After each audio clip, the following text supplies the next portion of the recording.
नमस्कार दोस्तों, स्वागत है आपका फार्मा रॉक्स के यूट्यूब एजुकेशनल चैनल में। आज हम सीखने वाले हैं डोलो आईवी के बारे में कि जो बुखार के इंजेक्शन के तौर पे यूज़ किया जाता है और बुखार के जो अलग अलग सिम्टम्स जैसे कि बदन दर्द होता है, मतलब कि शरीर में काफ़ी दर्द होता है, पेट में दर्द होने लगता है, 104 डिग्री तक बुखार जाता है, जी मचलता है, बिगड़ी हुई भूख मतलब कि भूख कम हो जाती है, जोड़ों में दर्द होता है, आंखें लाल हो जाना, माथा बहुत गर्म हो जाना और ठंड लगना। तो ये सभी कंडीशंस को ट्रीट करने के लिए इंजेक्शन जो है वो लगाया जाता है। तो उसके बारे में हम डिटेल में स्टडी करते हैं और जानते हैं कि इसको कौन से रूट से खासकर लगाया जाता है, कितने डोज में लगाया जाता है और किस तरह से आप उसका सही उपयोग कर सकते हैं। तो डिटेल में जानते हैं आज के लेक्चर में डोलो आईवी के बारे में। तो ऐसे ही आपको सीखना है बहुत सारी दवाई के बारे में, तो मेडिसिन कोर्स को ज्वाइन कर सकते हैं। तो ये कोर्स ज्वाइन करने के लिए आप हमें व्हाट्सएप कर सकते हैं 9016312020 पे, या फिर हमारी मोबाइल एप्लीकेशन को डाउनलोड कर सकते हैं।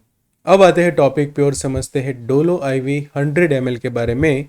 तो ये ऐसे क्लास का मेडिकेशन है कि जिसको हम एनाल्जेसिक एंड एंटीपायरेटिक कहते हैं। एनाल्जेसिक मतलब कि ऐसी दवाई है कि जो दर्द को कम करती है। कि मान लो आपको बुखार के कारण काफ़ी दर्द हो रहा है, तो वो दर्द को कम करता है ये मेडिकेशन। कि जो जोड़ों में दर्द होता है एज वेल एज जो बदन दर्द होता है, तो उसको कम करेगी ये मेडिकेशन। फिर एंटीपायरेटिक का मतलब ये होता है कि ये बॉडी टेम्परेचर कम करता है। तो फीवर का जो एक सिम्टम है कि हमारा बॉडी टेम्परेचर बढ़ता है, तो उसको रिड्यूस करके जो नॉर्मल बॉडी टेम्परेचर जो होता है वहाँ तक लाने में ये मेडिकेशंस जो है वो मदद करती है। सॉल्ट कंटेंट के अंदर हम बात करें तो इसके अंदर पैरासीटामोल प्रेजेंट है कि जो 1 ग्राम जितना मतलब कि 1000 मिलीग्राम प्रेजेंट होता है 100 ml के अंदर। तो यहाँ पे जो स्ट्रेंथ लिखी हुई है 1%, तो इसका मतलब ये होता है कि 1000 मिलीग्राम जितनी ड्रग जो है वो प्रेजेंट है 100 ml के अंदर। और इसका जो रूट की हम बात करें तो आईवी रूट से ही उसको जो है वो लगाया जाता है। और मैन्युफैक्चरर्स जो है वो माइक्रो लैब्स लिमिटेड जो है उसके मैन्युफैक्चर है। तो माइक्रो लैब्स के बारे में बताऊँ तो ये एक इंडियन फार्मास्यूटिकल कंपनी है जिसका हेड क्वार्टर्स जो है वो बेंगलोर में, और ये बहुत सारे अलग टाइप के डोजेस फॉर्म बनाते हैं। एंटीबायोटिक्स देख लो, एज वेल एज जो डोलोफ 650 करके जो एक फेमस मार्केटेड फॉर्मुलेशन है, वो भी ये लोग जो है वो मैन्युफैक्चर करते हैं। आगे जानते हैं उसके लेबल के बारे में, अच्छे से समझते हैं। तो लेबल में आप यहाँ पे आप देखो, सबसे पहले तो उसकी स्टोरेज कंडीशन से हम शुरुआत करते हैं। तो स्टोर करना होता है proper dry and dark place पे, और 30 डिग्री से ज़्यादा टेम्परेचर नहीं होना चाहिए, 30 डिग्री से कम टेम्परेचर पे ही उसको जो अच्छे से स्टोर करनी है।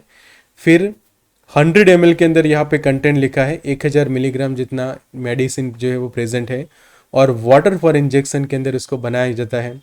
प्रॉपर स्टराइल रहता है, और ये इन्फ्यूज़न से ही लगाना है, मतलब कि इंजेक्शन जब आप लगाते हैं तो आईवी ड्रिप से लगाया जाता है, डायरेक्टली इंजेक्शन जो है वो नहीं लगाया जाता। और 1% का मतलब ये होता है कि 1000 मिलीग्राम जितना प्रेजेंट है, 1 ग्राम जितना प्रेजेंट है 100 ml के अंदर। यहाँ पे एक डायरेक्शन लिखी हुई है कि खास कि ओवरडोज में आप उसको कभी भी यूज़ ना करें, बिकॉज ये आपका लीवर जो है वो ख़राब कर सकती है।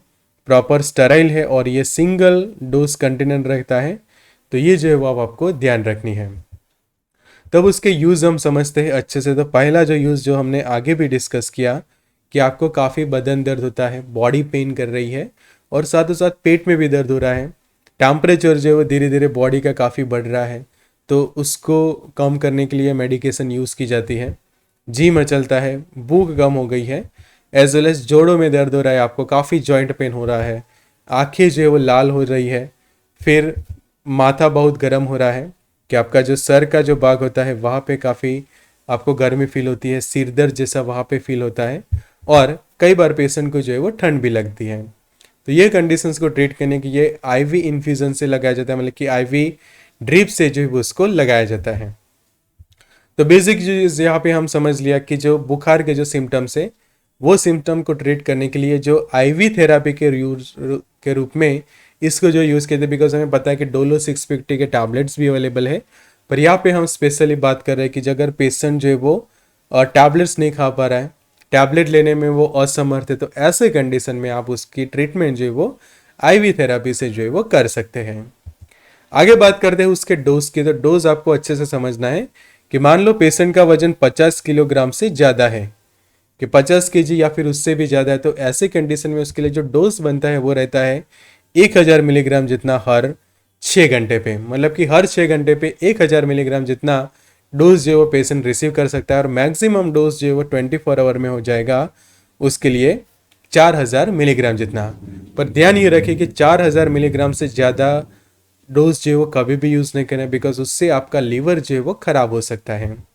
अगर वेट 50 केजी या फिर उससे कम है तो ऐसे कंडीशन में डोज को कैलकुलेट करना पड़ता है, और वो डोज कैलकुलेशन रहती है 15 मिलीग्राम पर केजी के हिसाब से हर 6 घंटे पे। तो मान लो कि पेशेंट का वजन जो है वो 40 किलोग्राम है, उसके लिए डोज हो गया 15 mg पर केजी के हिसाब से, तो टोटल डोज उसके लिए हो जाएगा 600 मिलीग्राम जितना हर 6 घंटे पे। तो 24 आवर्स के लिए उसका डोज हो जाएगा इंटू 4 करने से 2400 मिलीग्राम।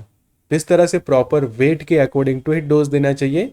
ज़्यादा डोज में या फिर हाई डोज में यूज़ करने से जो है वो लीवर ख़राब हो सकता है, और मैक्सिमम डोज रहेगा 60 mg पर केजी जितना 24 आवर्स में, अगर वजन 50 केजी से कम है। आगे डायरेक्शंस भी आपको समझनी है कि जब ये आईवी से आपको उसको बॉटल जो लगाई जाती है, तो वो बॉटल जो है वो मिनिमम 15 मिनट या फिर उससे ज़्यादा समय के लिए चलनी चाहिए। तो इसी तरह से आईवी रेट जो है वो सेट किया जाता है। फिर डाइल्यूट नहीं किया, बिकॉज ऑलरेडी उसको डाइल्यूट करके ही बनाया गया है कि 100 ml के अंदर प्रॉपर 1 ग्राम जितनी मेडिकेशन अच्छे से डाइल्यूट करके ही बनाई गई है, तो आपको फर्दर डाइल्यूशन करने की ज़रूरत नहीं रहती। और हाई डोज में कभी भी यूज़ ना करें, बिकॉज ये लीवर ख़राब कर सकती है, ये खास ध्यान रखें। पैरासीटामोल की टॉक्सिसिटी हो सकती है या फिर उसका पॉइजनिंग हो सकता है। वर्किंग की हम बात करें तो ये मेडिकेशन कैसे काम करती है, तो ये मेडिकेशन क्या करती है, जो प्रोस्टाग्लैंडिन जो होता है उसका सिंथेसिस जो है वो इनहिबिट कर देता है, कि जिससे उसका प्रोडक्शन जो है वो कम हो जाता है। आपके शरीर में प्रोस्टाग्लैंडिन धीरे धीरे कम होने लगता है। तो उसके कारण क्या होता है कि जो प्रोस्टाग्लैंडिन एक रिस्पॉन्सिबल बनता है बुखार के लिए, दर्द के लिए, तो प्रोस्टाग्लैंडिन की मात्रा शरीर में कम होने के कारण फीवर भी कम हो जाता है, और धीरे धीरे कंप्लीटली आपको ट्रीटमेंट मिल जाती है, और जो आपके सिम्टम्स है उसमें से आपको रिलीफ मिलता है। और इस तरह से बुखार के इलाज में यूज़ किया जाता है। साइड इफ़ेक्ट्स की हम बात करें तो कुछ कॉमन साइड इफेक्ट्स जैसे कि नॉजिया, वोमिटिंग हो सकती है, एंजाइटी जैसा फील हो सकता है, इंसोम्निया जैसा पेशेंट जो वो फील कर सकता है। बट ये ध्यान रखना है कि अगर कोई हाई डोज में यूज़ करता है तो पेट में दर्द और ज़्यादा बढ़ सकता है, और लीवर भी ख़राब हो सकता है। और जो यूरिन जो है उसका कलर जो है वो काफ़ी डार्क हो सकता है, तो ये खास ध्यान रखना है। कॉन्ट्राइंडिकेशंस की बात करें तो कैसे कंडीशंस में उसको यूज़ नहीं करना है, तो अगर किसी को पैरासीटामोल की एलर्जी है या फिर हाइपर सेंसिटिविटी है तो ऐसे कंडीशन में यूज़ ना करें। तो जब भी प्रॉपर पेशेंट काउंसलिंग होता है, पेशेंट से बातचीत होती है या फिर पेशेंट खुद से बताता है, तो ये पता चलता है और ये प्रॉब्लम जो है वो सॉल्व हो जाता है। बिकॉज अगर कोई गलती से भी लेता है और उसको एलर्जी है पैरासीटामोल के, तो काफ़ी ज़्यादा कॉम्प्लिकेशन हो सकते हैं। फिर किसी का लीवर डैमेज है, किडनी खराब है, तो ऐसे कंडीशंस में उसको यूज़ ना करें। फिर अब बात आती है खास ड्रग इंटरेक्शंस की, कि पैरासीटामोल को कौन से दूसरी ड्रग्स के साथ कॉम्बिनेशन में यूज़ नहीं करना है। तो जब भी पैरासीटामोल की ड्रिप लगाई जाती है तो उसके साथ कभी भी वारफेरिन को यूज़ ना करें। कोलेस्ट्रॉल लोअरिंग ड्रग, मतलब कि जो कोलेस्ट्रॉल कम करने वाली दवाइयाँ हैं उसको यूज़ ना करें। एस्पिरिन के साथ यूज़ ना करें कॉम्बिनेशन में। क्लोरामफेनिकोल या फिर रिफाम्पिसिन जैसे एंटीबायोटिक्स के साथ यूज़ ना करें। प्रोबेनिसिड जैसे एंटी गाउट मेडिकेशंस के साथ पैरासीटामोल का कॉम्बिनेशन आप कभी भी ना बनाएं। एंटी टीबी ड्रग्स, मतलब कि जो टीबी के इलाज में यूज़ होने वाली आइसोनियाज़िड है उसके साथ पैरासीटामोल के कॉम्बिनेशन ना करें। एंटी कन्वल्जेंट्स जैसे कि लेमोट्रिजिन, कार्बेमेजेपिन, फेनेटोइन जैसे मिर्गी के दौरे में यूज़ होने वाली दवाइयों के साथ उसको यूज़ ना करें कॉम्बिनेशन में। और नोज़िया की जो दवाइयाँ जैसे कि मेटोक्लोप्रामाइड, डोमपेरिडोन की जो नोज़िया वोमिटिंग उल्टी को रोकने की जो दवाइयाँ हैं उसके साथ कभी भी पैरासीटामोल को यूज़ ना करें। तो ऐसे ही आपको डिटेल में सीखना है तो बहुत सारी दवाई के बारे में सीख सकते हैं। मेडिसिन कोर्स के अंदर आप फार्मारॉक्स के ऊपर सीख सकते हैं। तो ये कोर्स को ज्वाइन करने के लिए आप हमें व्हाट्सएप कर सकते हैं या फिर हमारी मोबाइल एप्लीकेशन को डाउनलोड कर सकते हैं। लिंक डिस्क्रिप्शन बॉक्स में मिल जाएगी। Good luck and all the best.